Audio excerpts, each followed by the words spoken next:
Oke. Siap, Komandan. Afan Ustaz Tuman, udah boleh? Udah boleh dimulai ya? Nabda Ustaz. Baik, fadal. Bismillahirrahmanirrahim. Alhamdulillahil wasi'il azim.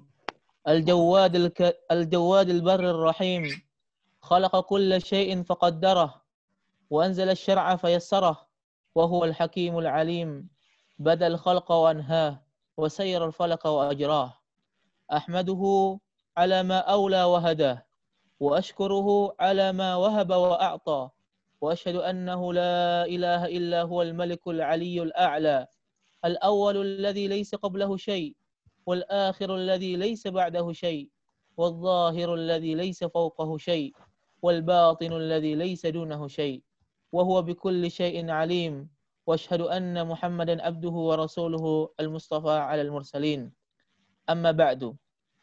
Segala puja dan puji hanyalah milik Allah Subhanahu wa taala yang masih memberikan kita kenikmatan dan taufik sehingga kita masih bisa menghirup udara segar di tengah wabah yang menyebar.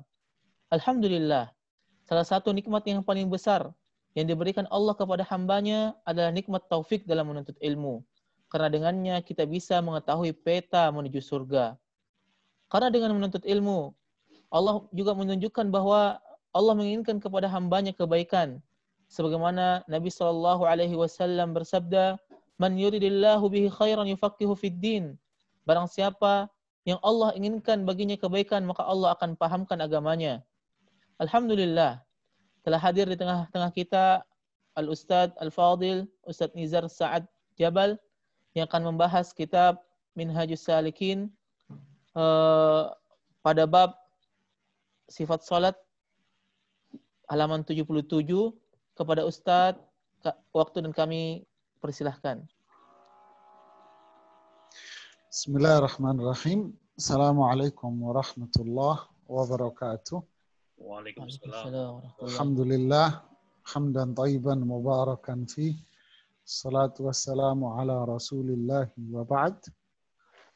Para jemaah sekalian, kita melanjutkan bahasan dan kajian kita dari kitab Manhajus Salikin fi Tawdihil Fiqhi fid Din yang disusun oleh Al-Imam Abdurrahman bin Nasir As-Sa'di rahimahullahu ta'ala. Kita sampai pada bahasan Kitabus Shalah. Awal dari bahasan kitab salat. Masuk di pembahasan tentang syurutus shalah. Ya, syarat-syarat salat, bukan sifat salat ya, tapi di atasnya. Yang di atasnya tentang syarat-syarat salat. Ya. Masuk di bahasan tentang syarat-syarat salat. Ya.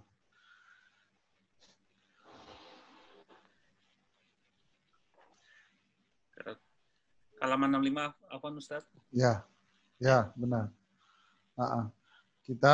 Kitabus Shalah, pembahasan tentang syurutus shalah, yaitu syarat-syarat salat. Ya, sebelum kita masuk di sini, apa yang dimaksud dengan as-shalah? Salat dalam bahasa Arab itu artinya doa. Ya. Salat itu artinya doa. Ini dalam pengertian bahasa. Seperti ayat yang berkaitan dengan masalah zakat. Allah berfirman, "Khudz min amwalihim shadaqatan tutahhiruhum wa tuzakkihim biha wa shalli 'alaihim inna salataka sakanul lahum." Yang di surat At-Taubah pada ayat 103. Ambillah dari harta mereka, orang-orang kaya ini, zakatnya. Tutahhiruhum, di mana zakat ini akan menghapus dosa-dosa mereka. Ya. Bisa menghapus dosa-dosa mereka. Wa tuzakkihim biha, dan bisa memuliakan mereka, ya, menjadikan mereka memiliki kemuliaan dan kedudukan tinggi di sisi Allah Subhanahu wa taala. Wassalli alaihim, lalu kalau mereka sudah membayar zakat, salatlah kepada mereka. Maksudnya apa di sini? Yaitu wassalli alaihim artinya doakanlah mereka. Ya, jadi wassalli alaihim artinya doakan mereka. Nah, di sini Allah sebutkan shalah, kata shalah di ayat ini. Tapi yang dimaksud dengan kata shalah di sini adalah doa. Ya, wassalli alaihim artinya doakan mereka-mereka yang sudah membayar zakat ini. Inna sholataka, nah diulangi lagi di sini. Karena sholat kamu, yaitu maksudnya doa kamu itu, doa yang kalian panjatkan untuk orang-orang kaya yang membayar zakat ini, sakanun lahum, ini adalah reward bagi mereka. Jadi menyenangkan, ini hadiah besar buat mereka. Ini menyenangkan hati mereka. Jadi Allah sebutkan di surat At-Taubah ini, ayat 103, bahwa salat di situ maknanya adalah doa. Jadi makanya para jamaah ada aliran-aliran sesat, ya al-batiniyah, dulu di Indonesia muncul aliran yang namanya aliran yang punya acara khusus di TVRI zaman dulu itu, punya pengajian rutin di TVRI namanya kejawen itu, kepercayaan, aliran kepercayaan dulu. Ya, dulu ada itu pengajiannya rutin di TVRI namanya kepercayaan. Dan ini masih tumbuh, masih banyak. Saya masih ingat tinggal di daerah Solo dulu, di pesantren Al-Irsyad. Ketika saya aktif kuliah di Muhammadiyah S2, itu seingat saya ada satu teman satu kelas saya di S2 itu menganut aliran kepercayaan. Maksudnya apa? Mereka merasa tak perlu melakukan sholat 5 waktu karena sholat itu pada hakikatnya adalah doa. Jadi cukup kita berdoa, atau orang Jawa bilang iling, ya cukup iling, cukup ingat Allah, cukup berdoa, maka itu sudah disebut sebagai sholat. Tentu ini aliran sesat, ya, aliran sesatnya. Jadi saya hanya memberikan faedah bahwa ini pengertian sholat, doa ini secara bahasa dan digunakan di Al-Quran. Tapi yang dimaksud dengan sholat di sini adalah gerakan-gerakan tertentu, ucapan-ucapan tertentu yang dimulai dari takbiratul ihram dan diakhiri dengan salam. Yang diwajibkan kepada Rasulullah SAW, kepada umat ini pada kisah Isra Mi'raj, ya, pada kisah Isra Mi'raj, yaitu pada tahun ke-10 kenabian atau 3 tahun sebelum hijrah ke Madinah. Ini sekilas tentang pengertian salat. Ya. Kemudian disebutkan di dalam kitab ini, jadi di ibu kota kita kan Pontianak, kita tidak ada masjid sama sekali ini, sama sekali tidak ada masjid. Ini maaf kok ada suara-suara masuk apa ini? Apa Ustaz, tadi ada yang belum di-mute. Oh, kok ada cerita Pontianak segala tadi? Mungkin ini bingung saya. Oke, kita lanjutkan. Syurutus shalah. Syurut. Apa yang dimaksud dengan syurut? Syurut ini bentuk jamak dari syarat. Syarat ini bahasa Indonesianya kewajiban, keharusan, ya, kelaziman, keharusan. Jadi syurutus shalah, perkara-perkara yang harus dilakukan ketika seseorang itu melakukan sholat. Ya. Di dalam sholat itu ada istilah syarat, ada istilah rukun. Ya, kalau dalam mazhab Asy-Syafi'i rahimahullah, ini saya bicara konteks mazhab Syafi'i. Dalam mazhab Syafi'i, di dalam sholat itu ada 3 komponen saja, yaitu syarat, rukun, sama sunnah. Ya, catat ini penting ini. Nanti saya kasih tahu turunannya. di dalam sholat, dalam madhab Syafi'i, itu ada yang namanya syarat, ada yang namanya rukun, dan ada yang namanya sunnah. Ya. Ini juga dalam madhab Imam Malik, madhab Maliki. Syarat, rukun, dan sunnah. Adapun madhab yang lain, seperti madhab Hambali, dan madhabnya Imam Ahmad Ibn Hanbal, dan yang diusung oleh Imam Abu Hanifah disebut dengan madhab.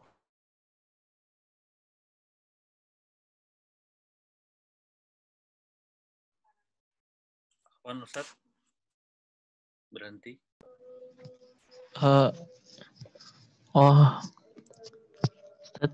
Ustaz ya. Mungkin bisa ditelepon Ustaznya mungkin.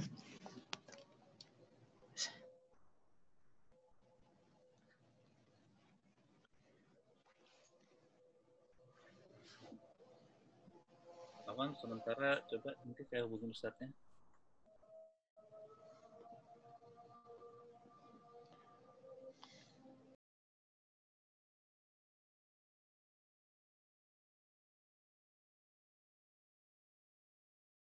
Apa Ustaz? Sudah bisa? Ya, Oke. mati. Udah. Tadi keputus sepertinya Ustaz. Ya, oke. Dalam madhab Syafi'i ada istilah syarat, ada 3 komponen dalam sholat. Syarat, rukun, dan sunnah. Ya. Sunnah dalam madhab Syafi'i ada 2. Sunnah yang disebut dengan istilah mereka ab'ab, yaitu sunnah jika ditinggalkan maka harus diganti dengan sujud sahwi. Ya memang sunnah, tapi kalau ditinggal harus diganti dengan sujud sahwi. Ini jenis sunnah yang pertama. Sunnah kalau ditinggalkan harus diganti dengan sujud sahwi. Seperti apa? Sunnah dalam madhab Syafi'i ini yaitu seperti tasyahud awal.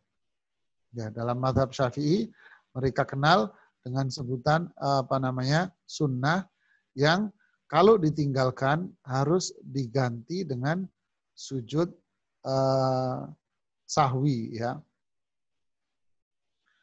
Apa itu? Yaitu sunnah tasyahud awal. Nah, jadi ini tasyahud awal itu madhab Syafi'i mengatakan sunnah. Kalau ditinggalkan dia harus diganti dengan sujud sahwi. Dan yang kedua, kategori sunnah dalam mereka adalah kunut subuh. Kunut subuh itu sunnah dalam madhab Syafi'i. Tapi kalau ditinggal diganti dengan sujud sahwi. Kemudian witir, kunut witir pada separuh dari bulan Ramadan, yaitu separuh terakhir, yaitu tanggal 15 sampai selesai. Itu sunnah kunut witirnya. Kalau ditinggal, itu diganti dengan sujud sahwi. Nah, 3 ini yang dikategorikan dalam madhab Syafi'i sebagai sunnatu ab'ab. Ya, yang lainnya sunnah-sunnah kalau ditinggal tidak harus diganti dengan sujud sahwi. Nah, ini dalam madhab Syafi'i. Ya, kembali kepada istilah syarat. Syarat ini apa? Ya, syurutus shalah, syarat-syarat salat. Syarat-syarat salat ini bahasa sederhananya ya, yaitu perkara-perkara yang harus dilakukan sebelum melakukan salat. Ya, di mana salat tidak akan sah kalau tidak melakukan perbuatan itu.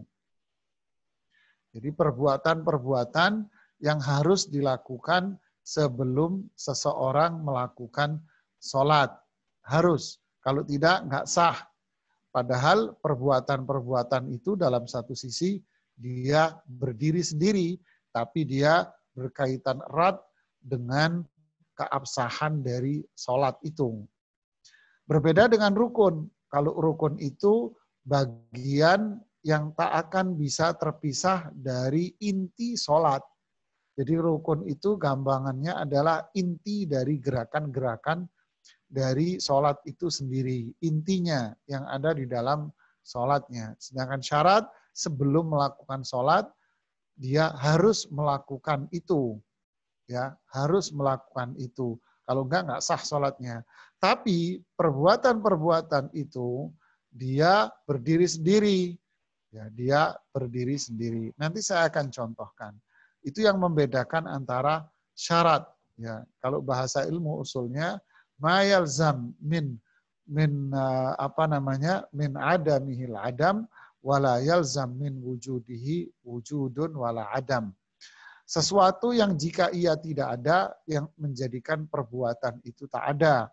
Tapi kalau dia ada, nggak harus itu ada. Contoh, wudhu. Wudhu itu syarat dari sholat. Ya, berarti itu harus ada bagi orang yang hendak melakukan sholat. Kalau dia tidak wudhu, ya berarti sholatnya tidak sah. Tapi kalau seseorang itu wudhu, bukan berarti dia mau sholat.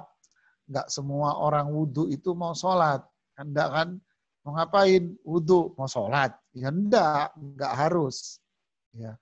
Tapi ketika dia sholat, maka dia harus berwudhu. Makanya saya katakan tadi, perkara-perkara yang harus ada dipenuhi bagi seseorang yang hendak melakukan sholat, karena itu keabsahan dia. Tapi itu bisa berdiri sendiri. Jadi apa syarat-syarat di dalam sholat? Al-Mu'allif, penulis mengatakan, yaitu Syekh As-Sa'di, taqaddam anna taharata min syurutiha. Telah disebutkan bahwa taharah bersuci termasuk syarat sholat. Ini dalam pembahasan yang lalu. Yang dimaksud dalam taharah di sini adalah suci dari najis dan suci dari hadas. Ya. Suci dari najis dan suci dari hadas. Najis berkaitan dengan benda fisik, yaitu tempat, pakaian, dan badan. Ya, tempat, pakaian, dan badan. Makanya di dalam surat Al-Mudaththir, pada ayat yang keberapa itu, di ayat-ayat awal, ayat yang keempat kalau nggak salah, wathiyabaka fatahhir, ya, dan pakaianmu kalian sucikan, ya, dan pakaianmu kalian sucikan. Berarti ini apa? Suci dari najis. Kemudian hadis tentang seorang badui yang pipis di salah satu sudut masjid. Lalu Rasulullah Shallallahu Alaihi Wasallam memerintahkannya untuk mensucikan tempat itu dari najis kotoran pipis tadi itu. Nah, ini suci dari najis, ya, baik pakaian maupun badan. Kemudian suci dari hadas, yaitu ini suci yang bersifat maknawi, abstrak, tak terlihat. Hadas itu tak terlihat, baik hadas kecil maupun hadas besar yang sudah kita jelaskan pada pembahasan yang lalu. Kemudian poin yang berikutnya, yaitu yang poin 54. Wa min syurutiha dukhulul waqti. Dan di antara syarat sholat juga adalah telah masuk waktu sholat. Ya, ini penting, ini yang harus difahami. Dukhulul waqti. Jadi ini syarat sahnya sholat, yaitu masuk waktunya. Berarti seseorang yang melakukan sholat dan waktunya belum masuk, maka dia tidak dikatakan sholat, dan dia harus melakukan sholat kembali ketika waktunya tiba. Ya.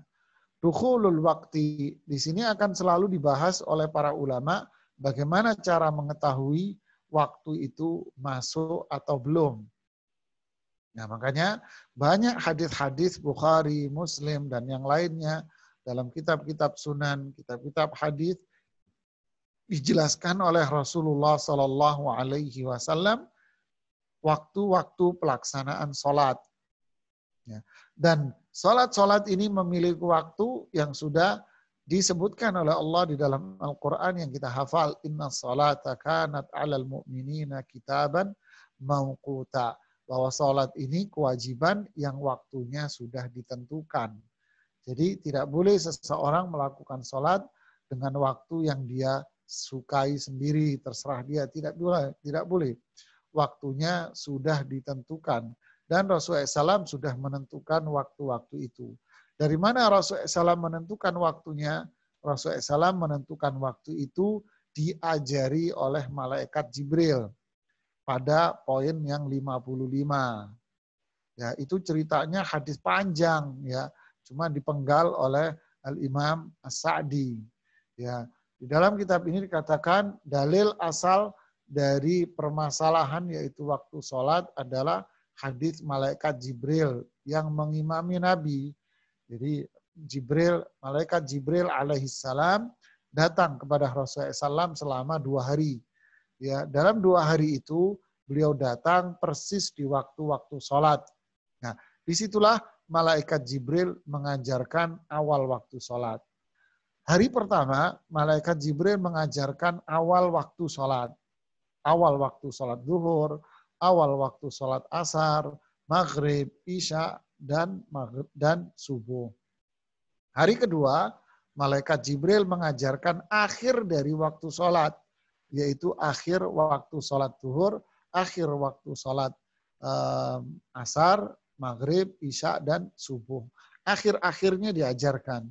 Makanya di sini disebutkan ringkasannya oleh penulis rahimahullahu ta'ala dengan mengatakan waktu sholat ini adalah hadis malaikat Jibril yang mengimami Nabi SAW pada awal dan akhir waktu sholat. Kemudian Jibril mengatakan, wahai Muhammad, sholat adalah di antara 2 waktu ini, yaitu awal dan akhir, di antara waktu ini. Jadi hari pertama diajarkan awal waktu sholat, hari kedua diajarkan akhir sholat, kemudian Jibril mengatakan, inilah waktu sholat di antara ini. Ya. Dan saya tidak masuk terlalu panjang lebar untuk menjelaskan waktu-waktu sholat, ya, karena zaman itu kan belum ditemukannya jam. Ya, sekarang alhamdulillah walillahil hamdu wal minnah, Allah berikan kemudahan buat kita semuanya, yaitu adanya waktu-waktu, jam-jam yang bisa kita dengannya mengetahui masuknya waktu sholat dan berakhirnya waktu sholat dengan mudah. Ini adalah nikmat dari Allah Subhanahu wa ta'ala buat kita semuanya. Allah berikan kemudahan buat kita untuk mengetahui kapan waktu sholat itu tiba, kapan waktu sholat itu berakhir. Dari jam-jam itu ditambah lagi teknologi yang lebih maju dengan munculnya aplikasi-aplikasi yang sudah diingatkan 5 menit sebelumnya atau 10 menit sebelumnya sudah diingatkan. Nah, di sini kita baca secara ringkas saja pada poin yang 56, yaitu an Abdullah ibni Amr, dari Abdullah ibnu Amr radhiyallahu ta'ala anhu, bahwa Nabi SAW mengatakan waktu zuhur, kalau matahari condong ke barat sampai bayangan seseorang seperti tinggi aslinya, yakni selama belum masuk waktu asar. Ini yang disebut dengan istilah waktu zawal. Zawal itu apa yang dimaksud? Zawal itu adalah matahari yang persis berada di tengah kita. Jadi kalau kita berdiri atau nancep kayu, maka kayu itu tidak ada bayangannya. Kayu itu tidak ada bayangannya. Kita tidak ada bayangannya. Jadi bayangan kita ya diri kita sendiri. Istilah hadisnya begitu. Kenapa? Berarti matahari persis di tengah. Nah, yang dimaksud zawal itu adalah condong. Zawal itu condong.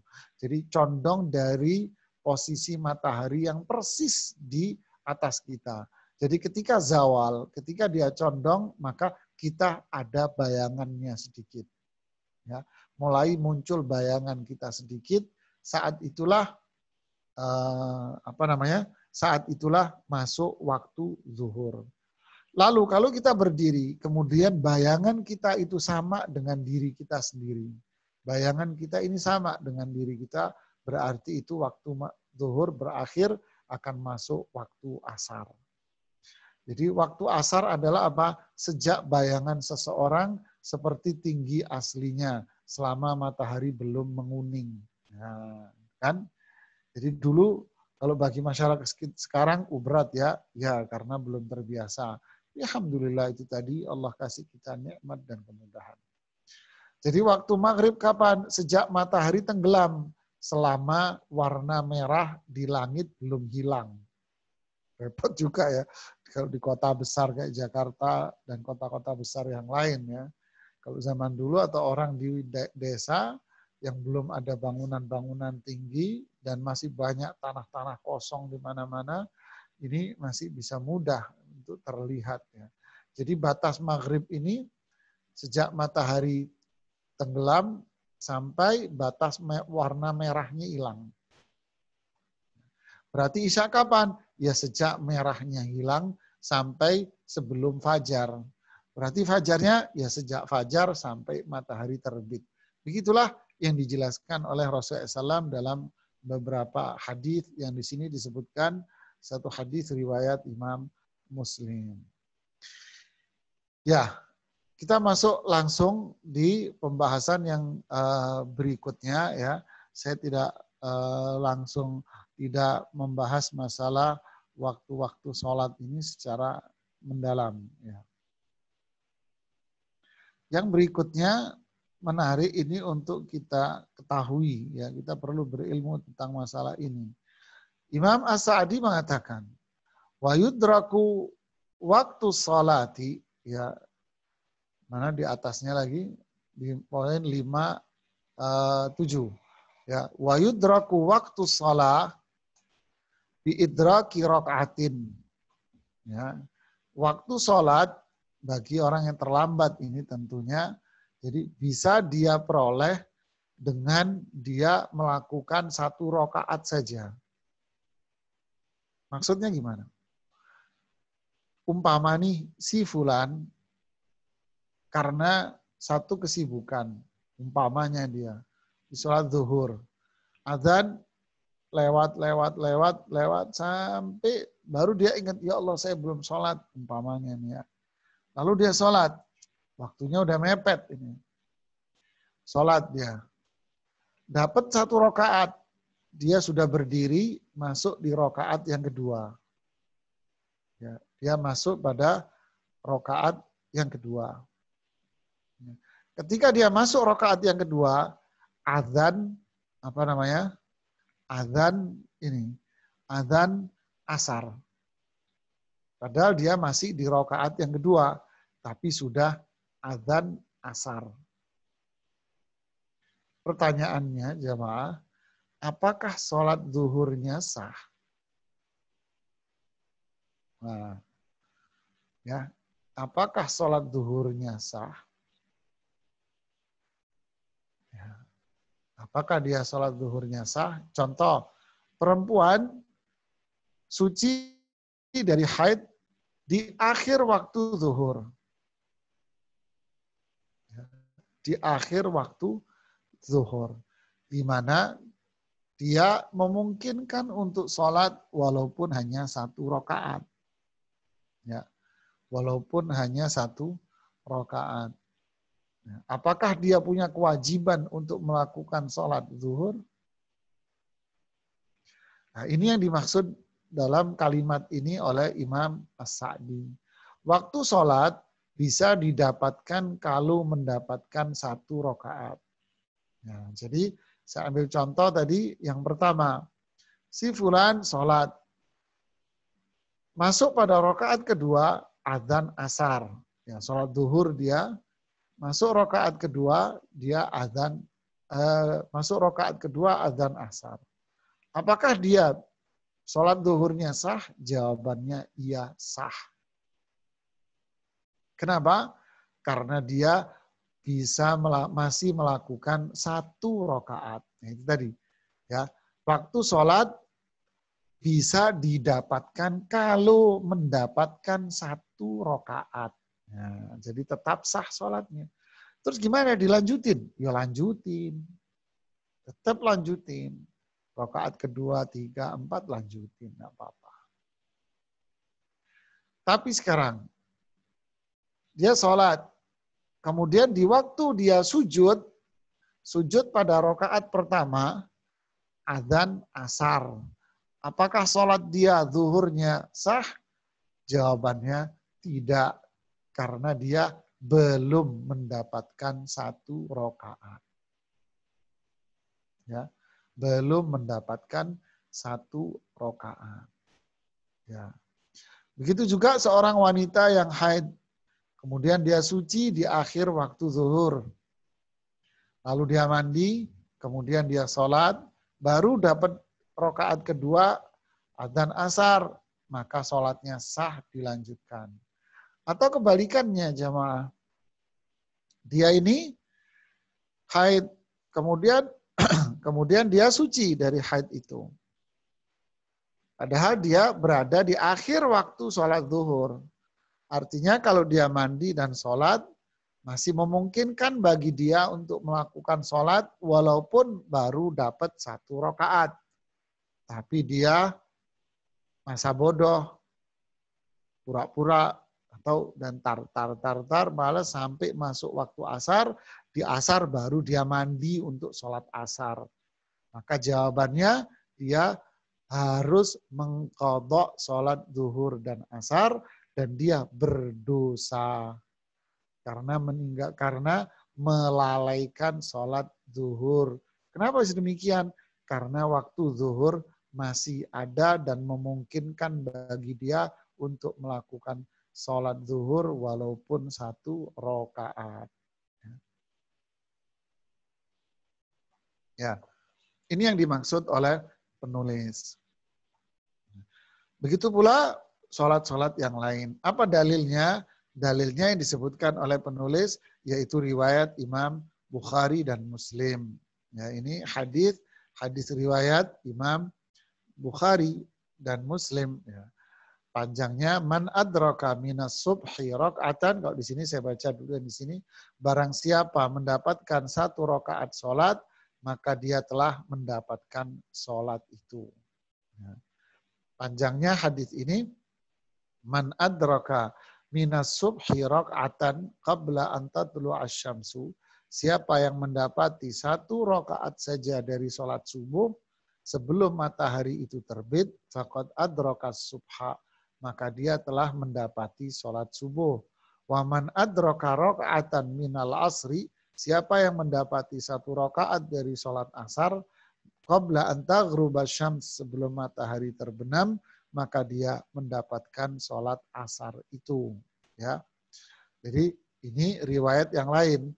Dalam hadis yang lain seperti yang disebutkan oleh penulis. Jadi man adraka rakaatan faqad adraka raka'ah.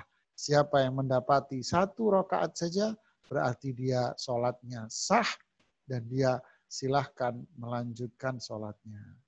Jadi lihat ya, ini menunjukkan samahatus syariah, menunjukkan kemudahan dalam syariat Islam, indahnya dalam syariat Islam.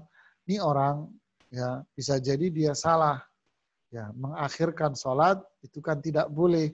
Makanya dibahas di poin yang 58. Ya, mengakhirkan sholat itu tidak boleh.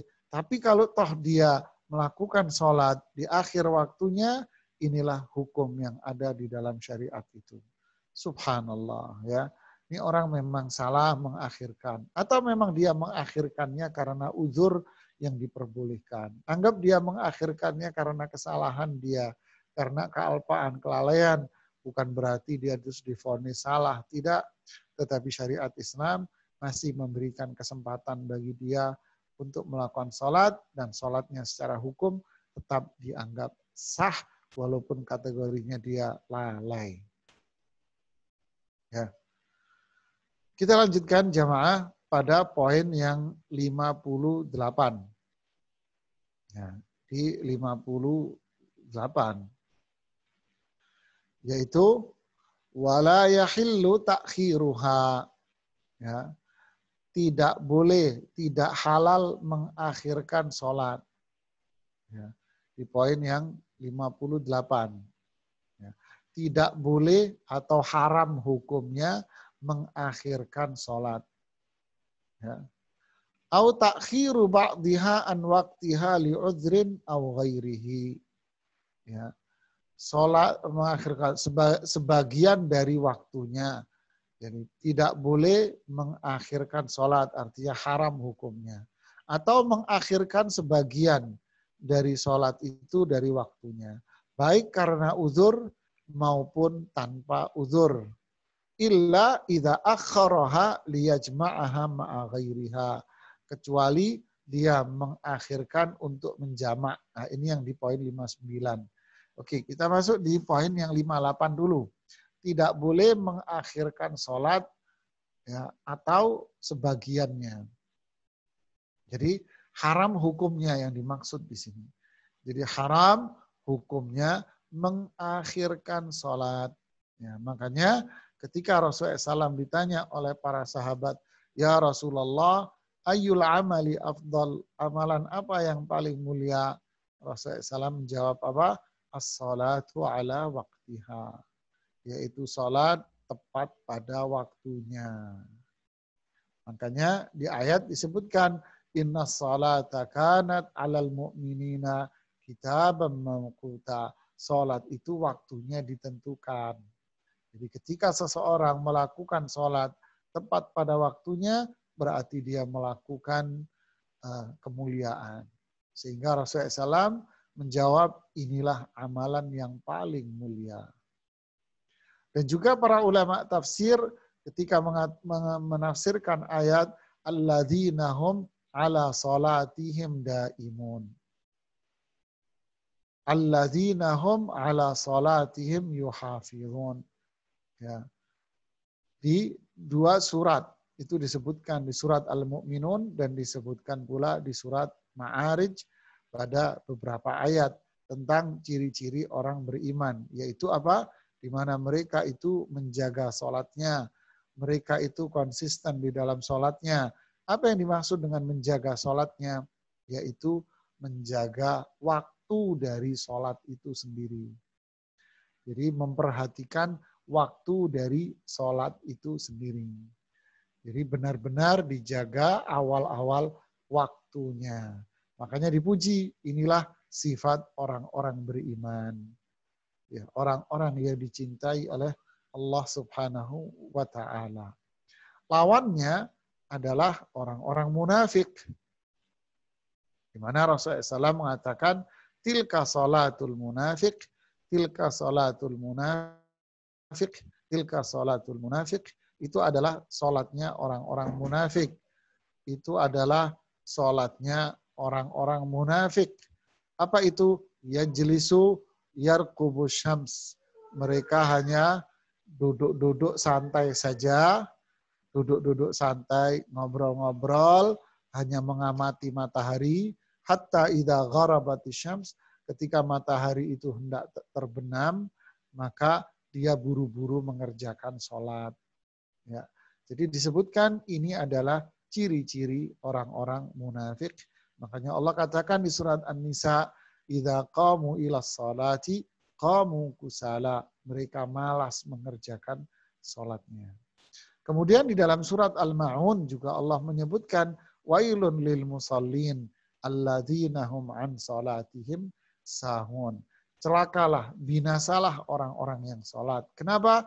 Karena mereka mengakhirkan sholat itu dari waktunya. Sahun itu lalai. Lalai itu diartikan oleh sahabat Abdullah ibnu Abbas yang disebutkan oleh Imam Ibnu Jarir At-Tabari dalam tafsirnya dan dinukil pula oleh Imam Ibnu Katsir dalam tafsirnya. Celakalah orang-orang yang sholat. Siapa? Yaitu mereka yang lalai dalam mengerjakannya. Apa yang dimaksud dengan lalai dalam mengerjakan sholat? Yaitu orang-orang yang mengakhirkan waktu sholat. Ya, di sini Imam As-Sa'di mengatakan, mengakhirkan sholat karena uzur saja, itu tidak boleh, apalagi tanpa uzur. Ya, apalagi tanpa uzur. Mungkin akan bertanya, loh Ustaz, mengakhirkan sholat karena uzur juga salah. Ya, nanti akan kita bahas kondisi-kondisi di mana seseorang boleh mengakhirkan sholat memang secara syar'i. Kaedahnya apa? Nanti kita akan bahas. Ya. Jadi ini poin yang 58. Ya. Apa itu amalan yang paling mulia, dan ini ciri keimanan seseorang. Bukti orang itu beriman kepada Allah, yaitu apa? Melakukan sholat tepat pada waktunya. Ya, tidak boleh mengakhir-akhirkan. Oke, yang 59 sekarang. Ya, 59.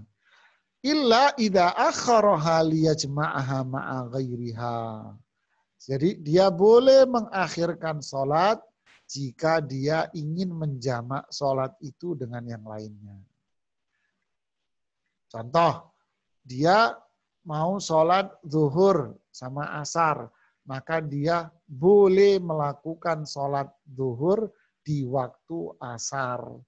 Ini yang disebut dengan jamak takhir, yaitu mengakhirkan waktu zuhur di waktu asar, karena dia menjamak keduanya. Kalau jamak takdim berarti melakukan zuhur, sholat zuhur di waktunya, asarnya yang ditarik di waktu zuhur. Jadi boleh mengakhirkan kalau dia mau menjamaknya. Ya. Kalau dia mau menjamak. Sholat maghrib dengan isya, maka dia melakukan sholat maghrib di waktu isya. Nah ini boleh. Ya. Apa hukum menjamak sholat? Jumhur ulama mengatakan boleh menjamak sholat walaupun di luar haji. Adapun siapa jumhur ulama ini? Yaitu Imam Asy-Syafi'i, Imam Ahmad, Imam Malik mengatakan boleh menjamak sholat. Kenapa? Apa kondisi seseorang yang menjadikan dia itu boleh menjamak sholat? Ya, tiga madhab ini sepakat.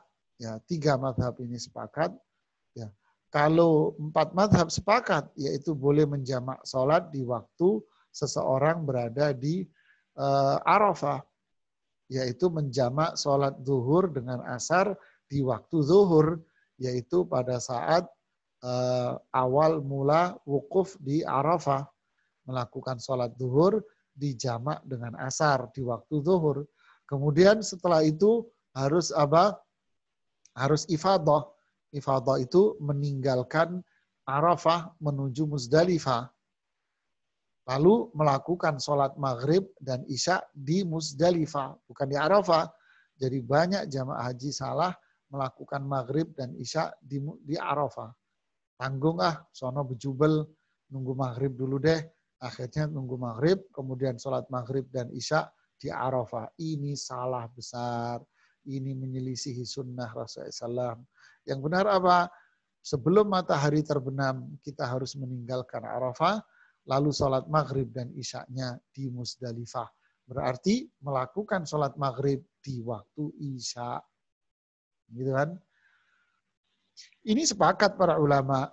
Adapun yang lain disepakat jumhur ulama yang mengatakan. Sepakat ini jumhur ulama.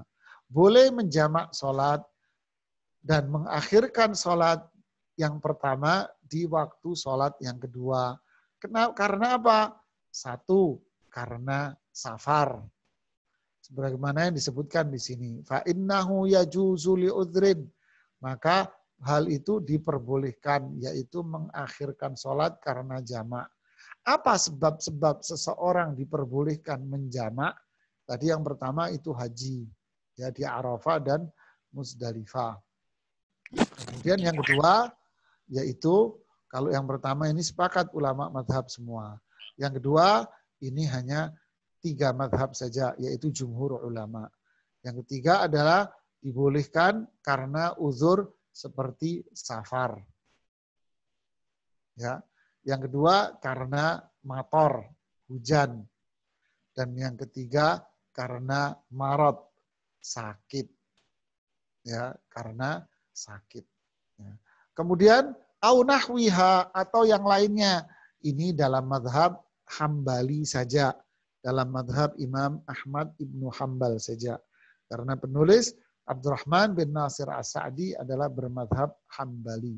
Sedangkan madhab yang lain, yaitu madhab Syafi'i dan madhab Maliki hanya membolehkan masalah safar, mator, dan marad.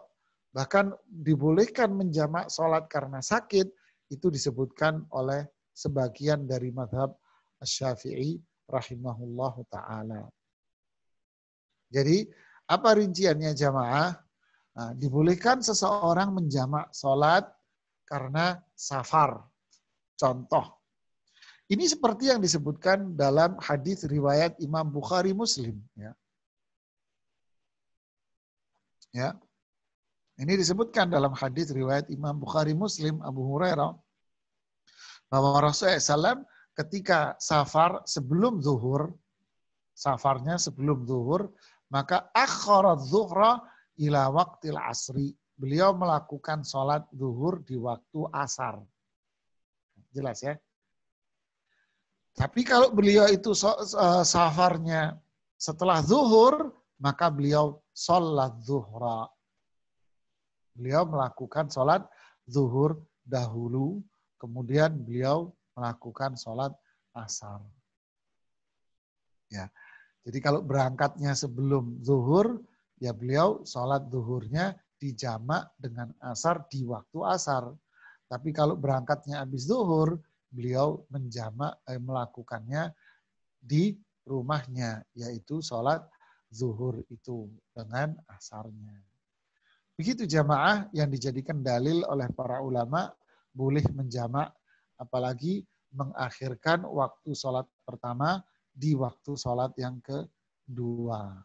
Ya, begitu pula hadis riwayat Imam Muslim bahwa Rasulullah SAW ketika pergi ke Tabuk, di Tabuk sekarang masuk wilayah Saudi, ya, yang ke arah Suriah.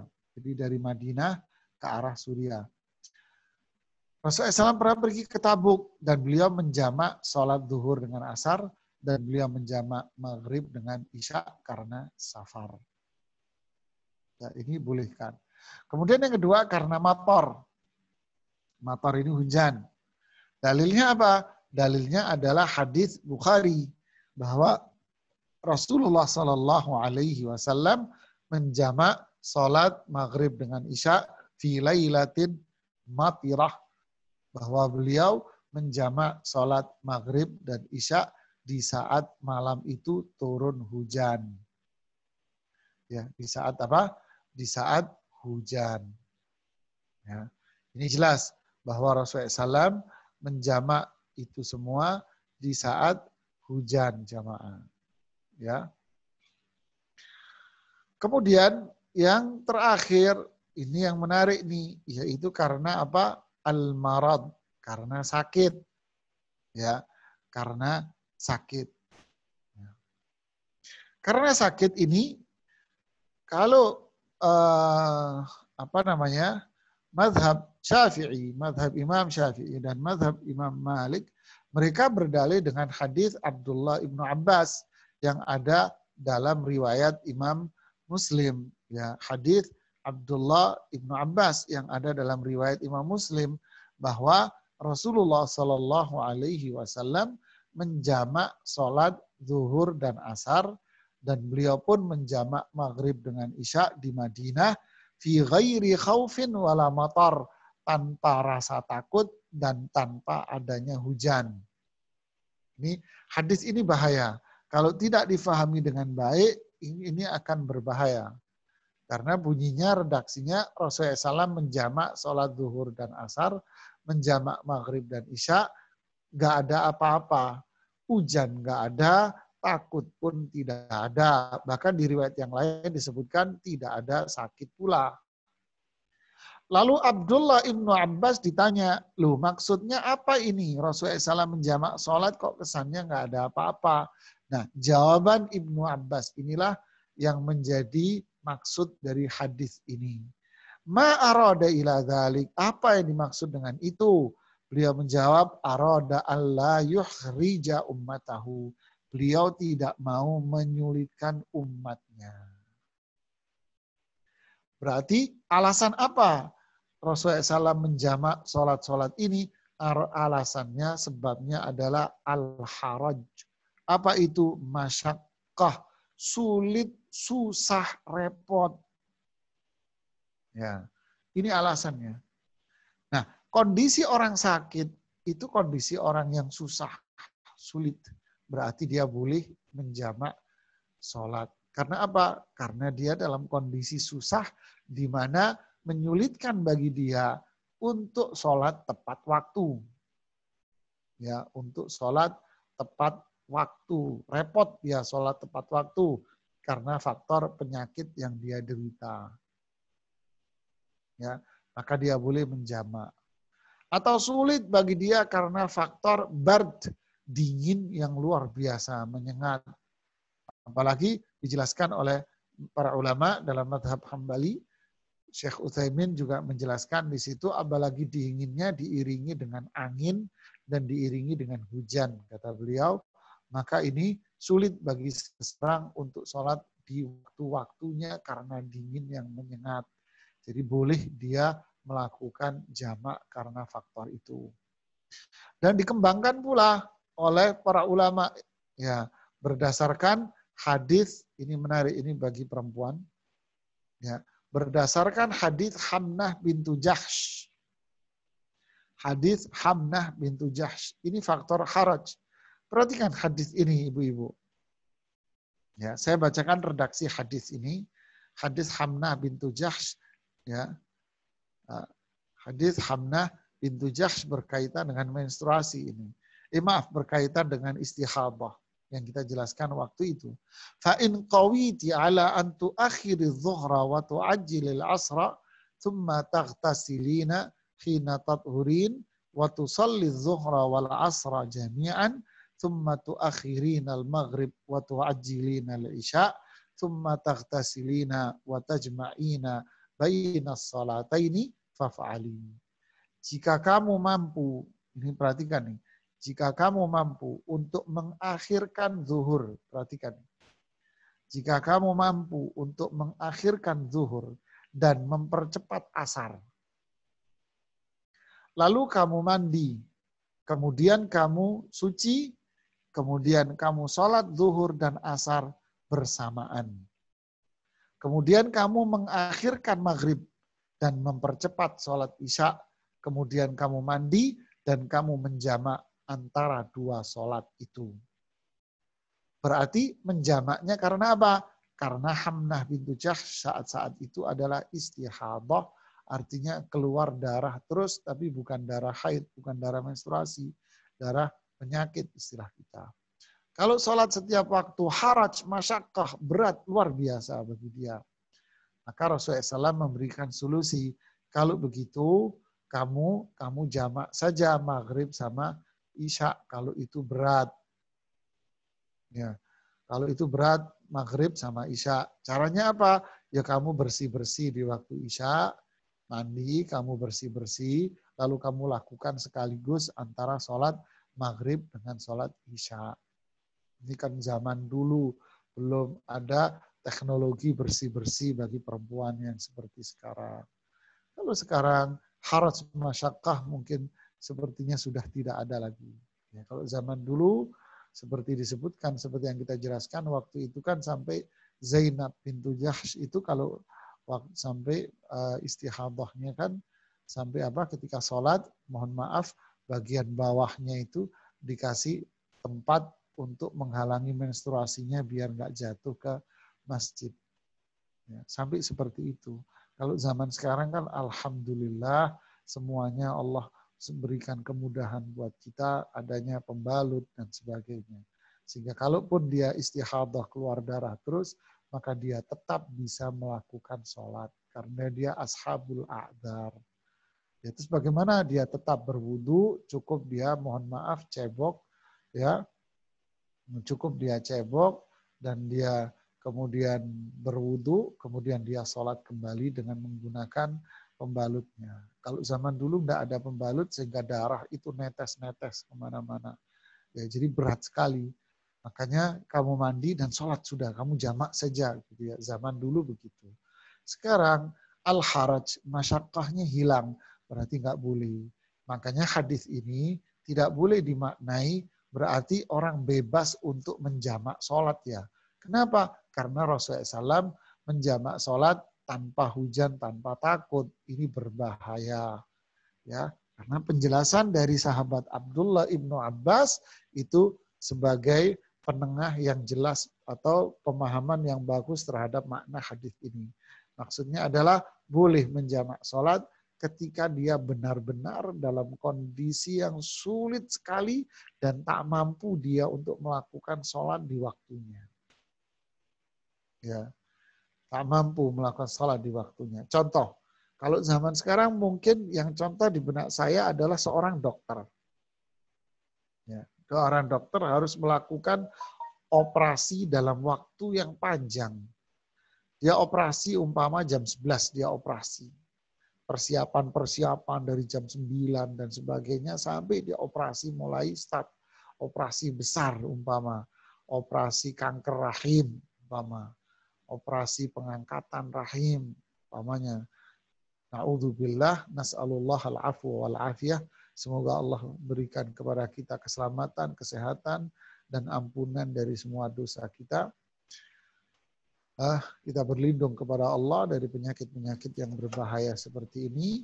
Atau penyakit umpama operasi tempurung otak.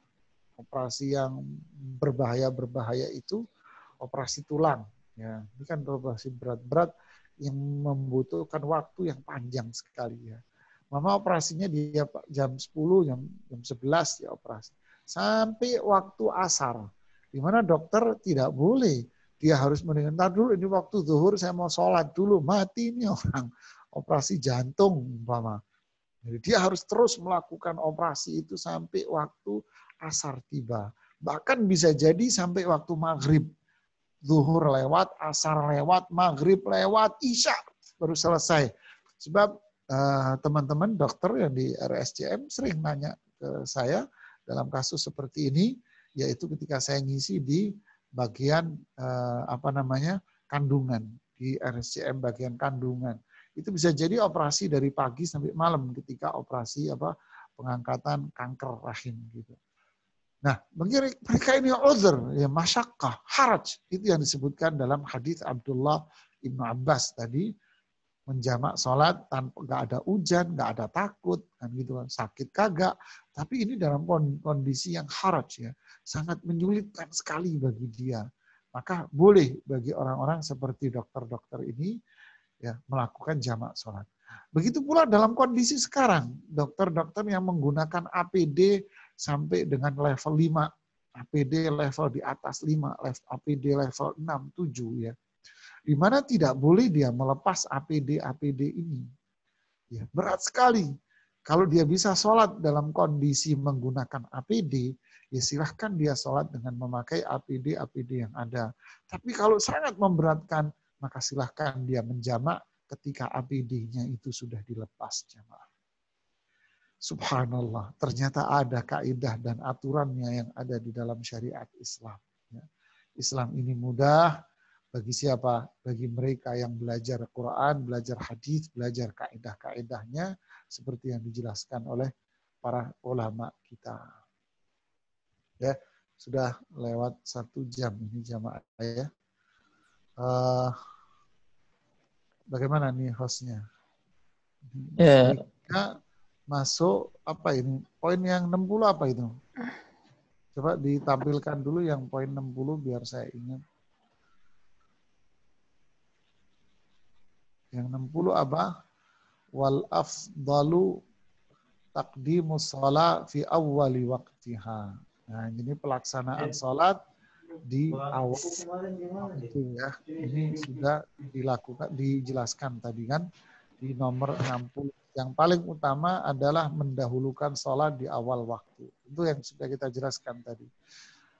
Kecuali isya, maka isya ini boleh diakhirkan sampai bahkan di atas jam 10, jam 11 boleh.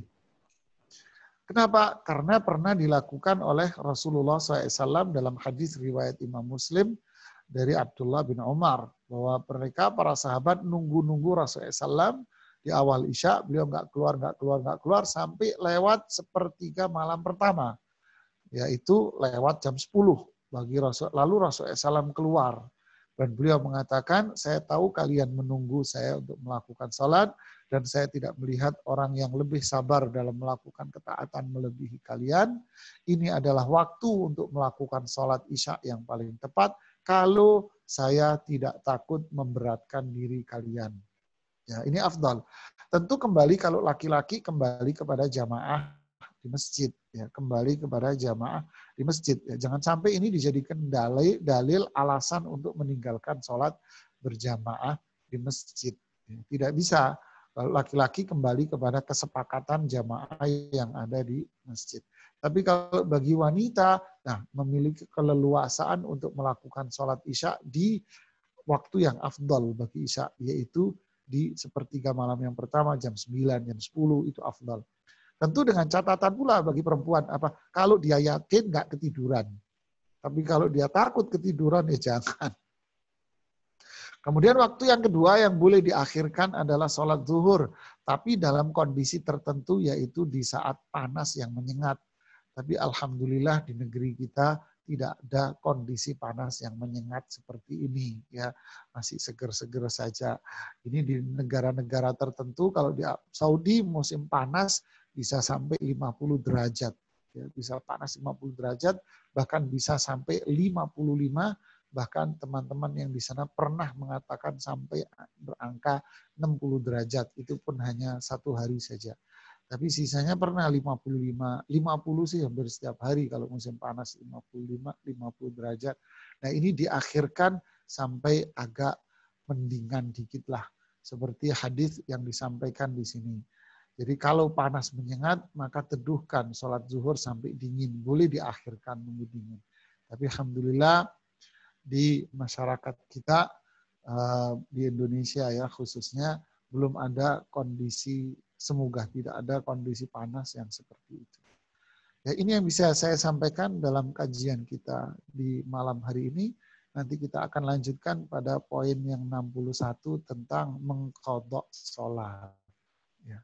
Wallahu a'lam bishawab. Silakan kalau ada pertanyaan-pertanyaan silakan dibacakan pertanyaannya.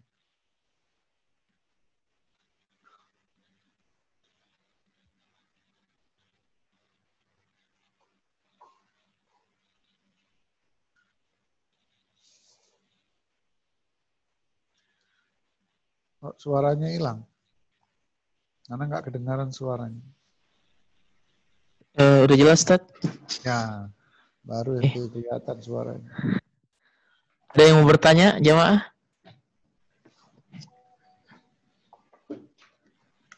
Nggak ada yang nanya. Alhamdulillah. Wenak, Ustaz?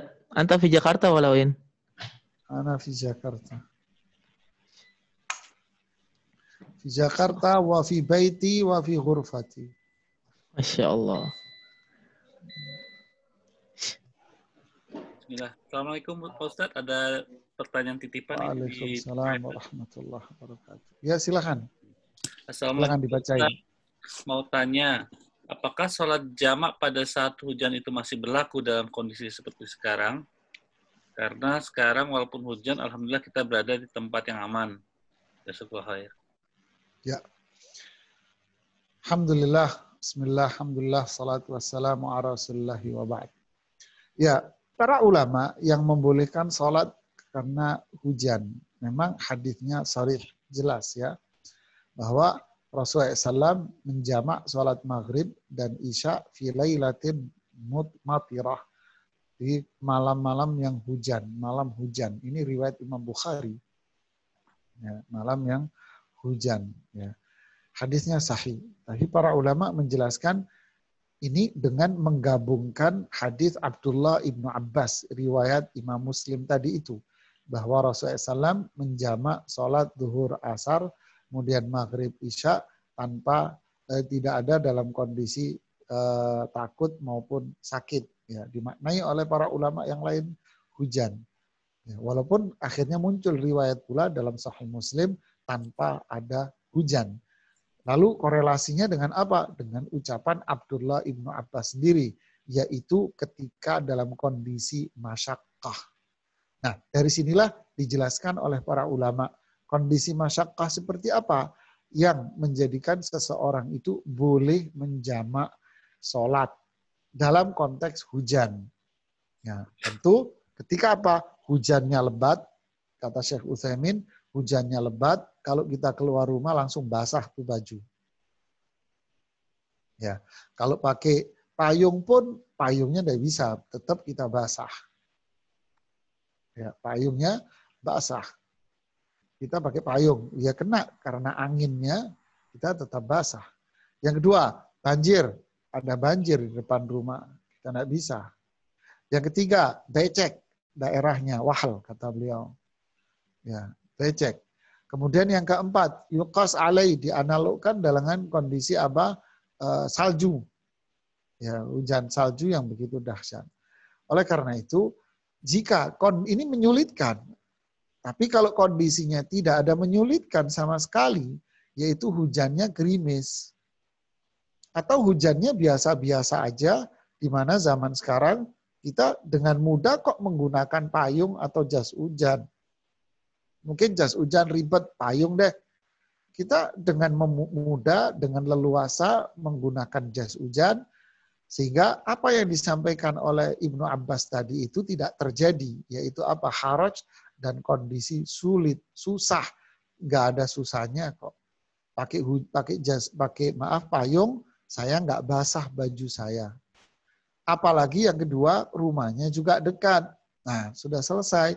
Saat itu Syekh Utsaimin mengatakan ini tidak boleh dijadikan hujjah, alasan bagi dia untuk menjamak sholat.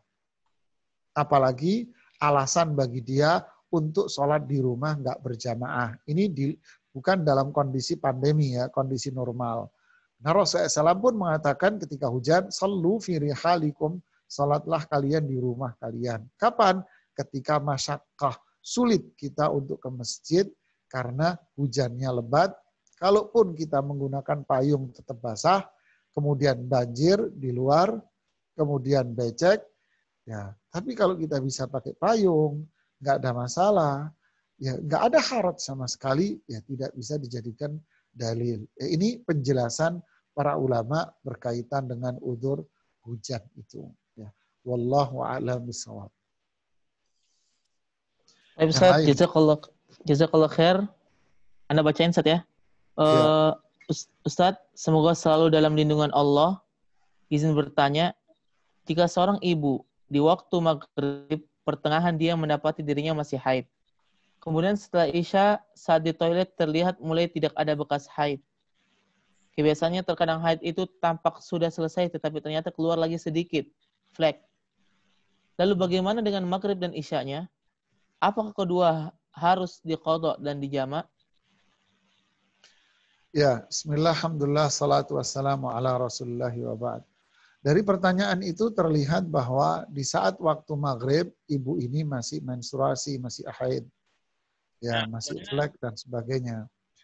Tapi ketika dia masuk waktu Isya, maka dilihat dia ketika masuk Isya, kemudian dia dilihat bahwa ternyata setelah Isya dia suci.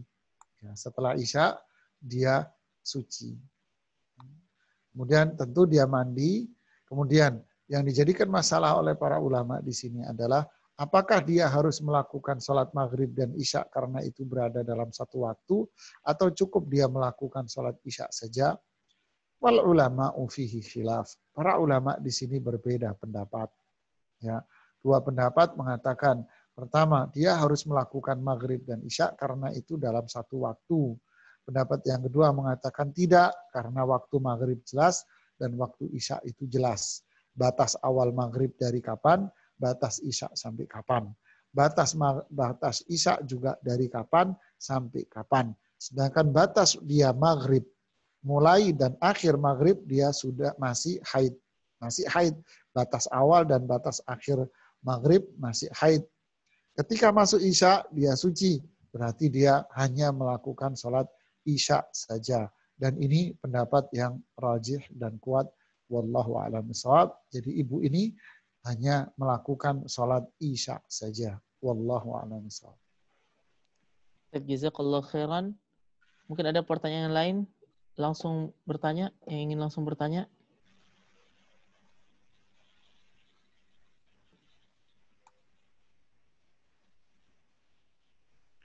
Ini kayaknya nggak ada, Ustaz.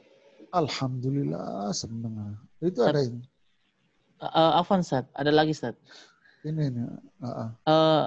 Maaf, Ustaz. Bisa diulangi yang sholat Isya bisa ditunda tadi? Tanya. Ya, sholat Isya.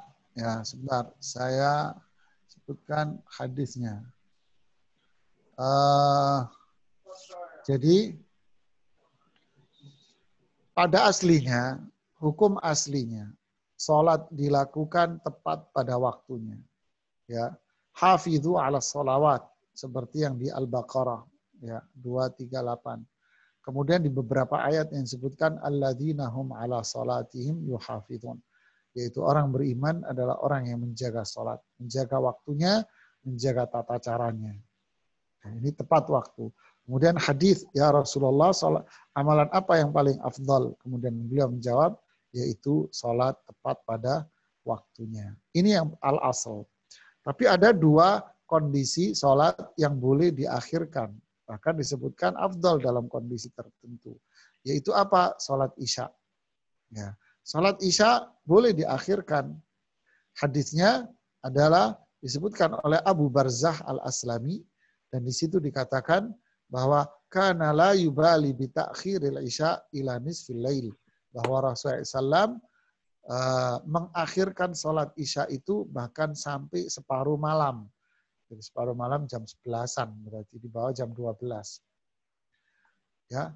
Kemudian di hadis Abdullah bin Umar yang saya sebutkan tadi, Abdullah bin Umar mengatakan, maka senadzata lailatin nantadhiru Rasulullah SAW li salatil Isya. Suatu malam kami menunggu Rasulullah SAW untuk salat Isya. Fakharaja ilaina hina dhahaba thuluthul lail. Tapi Rasulullah SAW muncul ke masjid ketika sudah lewat sepertiga malam pertama. Berarti ya lewat jam 10. Anggap habis Isya sampai subuh dibagi 3. Jadi kira-kira paruh pertama itu kan sampai jam 10 kira-kira. Ini sudah lewat sepertiga malam pertama, berarti di atas jam 10. Au ba'dah, atau bahkan di atasnya itu. Fala nadri asyai'un syaghalahu fi ahlihi au ghairu dzalik. Saya nggak tahu apakah ada sesuatu yang menyibukkan beliau di keluarganya atau di tempat yang lain sehingga beliau datang terlambat, kata Abdullah bin Umar. Kemudian Rasulullah SAW keluar dari rumahnya dan beliau menjawab, innakum latantadhiruna salatan ma yantadhiruna ahlu dinin ghairukum. Sungguh kalian itu menanti sebuah salat di mana ini tidak dilakukan oleh agama-agama yang lain selain kalian. Subhanallah, kalian ini nunggu cuma karena nunggu salat. Ini amalan mulia, kalian orang mulia, umat yang mulia. Walaula an yasqula ala ummati la sallaitu bihim hadhihi sa'ah. Kalau saya tidak takut memberatkan umatku, saya akan suruh mereka melakukan salat Isya di waktu ini. Nah, ya kan? Jadi pada itu boleh mengakhirkan sholat Isya di waktu itu. Cuman rinciannya apa? 1, bagi laki-laki tetap sholat berjamaah di masjid itu menjadi kewajiban dia. Ya, jangan sampai ini jadi kendalil. Saya nggak sholat berjamaah di masjid, kan di afdalnya di akhir. Tidak, sholat berjamaah tetap di masjid. Kalau Anda mau memilih sholat Isya di akhir itu, ambil kata sepakat dengan orang sekomplek. Kalau nggak bisa, ya sudah sholat Isya di waktunya sesuai dengan waktu yang ditentukan oleh jamaah masjid. Yang kedua, bagi perempuan. Bagi perempuan cenderung lebih leluasa karena sholat yang afdal bagi wanita itu adalah sholatnya di dalam rumahnya dia. Sehingga dia lebih leluasa untuk melakukan sholat di waktu ini. Jam 9, jam 10 leluasa. Tentu dengan catatan kalau dia yakin mampu untuk sholat di jam itu. Kalau dia takut karena kecapean, ngantuk, ya jangan. Nanti dia ketiduran. Ya. Nah, ini penjelasan berkaitan dengan sholat Isya tadi. Wallahu a'lam. Silakan yang lain. Baik, jazakallah khairan. Mungkin yang lain ingin bertanya? Itu ada pertanyaan. Oke, share langsung, ada yang share langsung? Kalau nggak ada, kita baca ini, Ustaz. Ada pertanyaan lagi. Terkadang saya sholat Isya, terus ngantuk dan tidur, tapi sholat sunnah ba'diyahnya saat-saat waktu tahajud. Nggak apa-apa kah Ustaz? Ya, jadi seseorang sholat. Nah ini termasuk masyaqqah. Ya, bismillah, alhamdulillah, salatu wassalamu rasulullah wa ba'd. Ini termasuk masyaqqah yang menjadikan musawwir, menjadi sebab boleh untuk menjamak sholat dalam madhab Imam Ahmad Ibnu Hanbal. Dan ini yang diambil oleh Syekh Muhammad Shalih Al-Utsaimin. Ini madhab Hanbali. Tapi kalau madhab Imam Syafi'i nggak boleh. Apa itu? Umpama seseorang mau sholat maghrib, ya, karena kecapean yang luar biasa, ya, sehingga ketika mau sholat maghrib itu ngantuknya luar biasa. Sudah tak tertahan itu ngantuknya, maka dia boleh tidur dulu walaupun dia harus kelewatan sholat maghrib. Nanti dia boleh menjamak maghrib dengan isya. Ini dibolehkan dalam madhab Imam Ahmad Ibnu Hanbal, dan ini sepertinya kuat pandangan ini, karena nggak mungkin orang ngantuk banget terus dipaksa sholat wudhu, ngantuk tetap, akhirnya sholatnya separuh sadar separuh ngantuk, ya. Jadi tidur dulu, dan ini pun sejalan dengan kaidah-kaidah dan beberapa hadis yang disebutkan oleh Rasulullah Sallallahu Alaihi Wasallam berkaitan dengan tidur, ya. Jika kalian ngantuk maka tidurlah lebih dulu, kemudian lakukanlah ibadah. Nah, seperti ini. Jadi ketika seorang masuk waktu isya, kondisi dia ngantuk, jangan dipaksakan, ya akhi. Ya, jangan dipaksakan.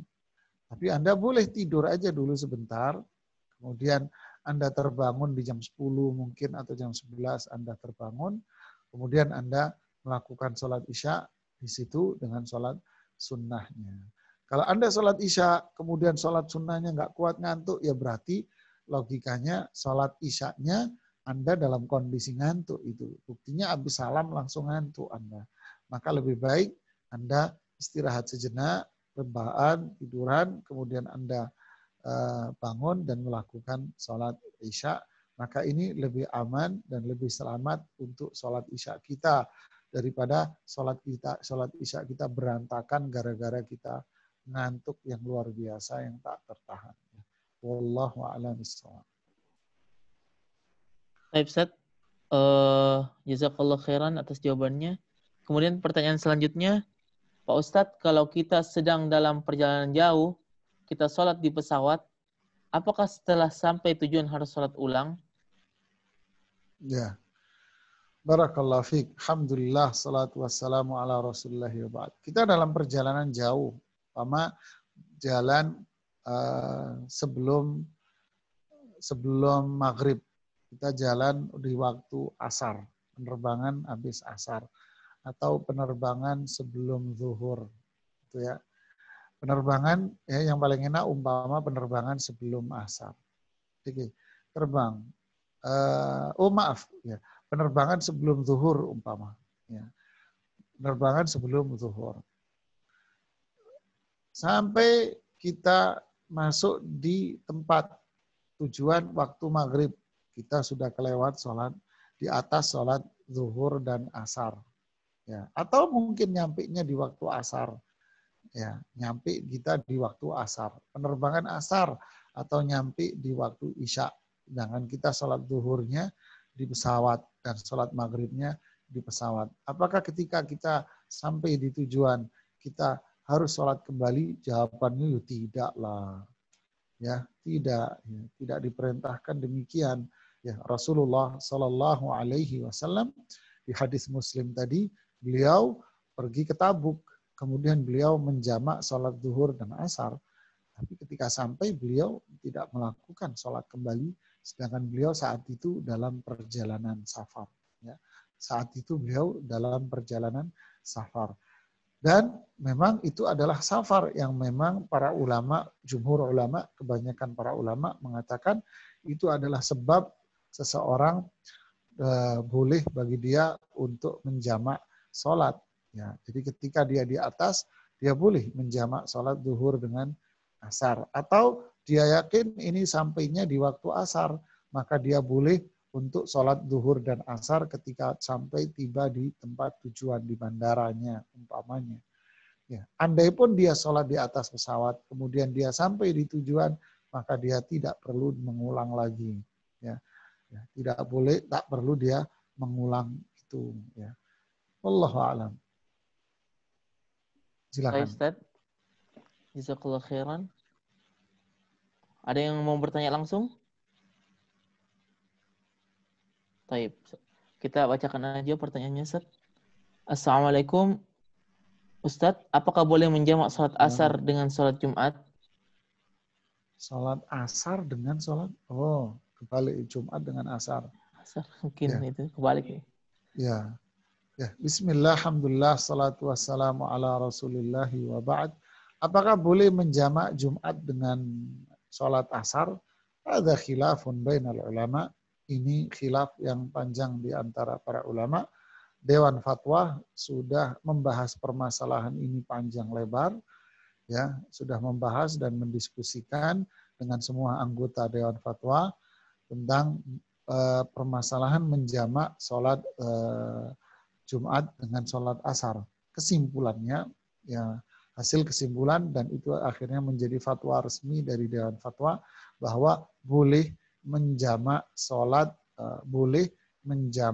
sholat Jumat dengan sholat asar. Ya, boleh menjamak sholat Jumat dengan sholat asar. Ini menjadi fatwa resmi dari Dewan Fatwa dan sudah ditandatangani oleh 11 anggota semuanya. Silahkan yang ingin membaca artikel lengkapnya, buka websitenya dewanfatwa.com. Ya, dewanfatwa.com, silahkan dibuka. Di situ ada rincian panjang lebar tentang kajian masalah ini. Ya, kesimpulannya boleh, tidak ada masalah. Mereka berdalih dengan beberapa argumen. Ya, Dewan Fatwa berdalih dengan beberapa argumen.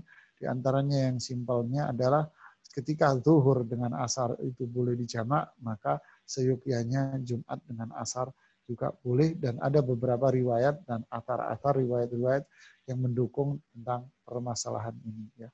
Wallahu a'lam bishawab. Ini jawaban singkatnya. Ustaz, jazakallah khairan. Pertanyaan selanjutnya, Bismillah, afwan Ustaz, apakah doa dalam sujud jika menggunakan bahasa Indonesia boleh dalam hati atau harus dijahar? Karena pernah dengar di YouTube salah satu Ustaz bilang kalau dalam hati tidak termasuk dalam doa. Ya, bismillah, alhamdulillah, salatu wassalamu ala rasulullah wa ba'd. Doa di dalam sujud ini termasuk doa yang mulia. Bahkan termasuk salah satu dari doa yang mustajab. Ya, fa'aksiru fihi du'a wa'adzimu fihi rabb, fa'aksiru fihi du'a. Agungkan nama Allah ketika sujud dan perbanyaklah doa ketika kalian sujud. Ya, mungkin kalau sholat berjamaah kita ikut imam, tapi akan menjadi leluasa kalau kita melakukan sholat malam atau sholat sunnah. Ya, di saat sujud. Sujud yang mana? Pokoknya sujud di dalam sholat. Sujud pertama, kedua, ketiga, enggak harus yang terakhir. Maka kita dianjurkan untuk memperbanyak doa di dalamnya. Kemudian yang kedua, doa mana yang kita dianjurkan untuk memperbanyak? Yang memperbanyak di situ tentu adalah doa-doa yang diajarkan oleh Rasulullah Sallallahu Alaihi Wasallam, di mana Rasulullah membaca doa-doa itu, doa-doa yang dibaca oleh Rasulullah Sallallahu Alaihi Wasallam. Ini yang kita baca. Lalu yang ketiga, bolehkah kita membaca doa-doa yang ada di dalam Al-Quran?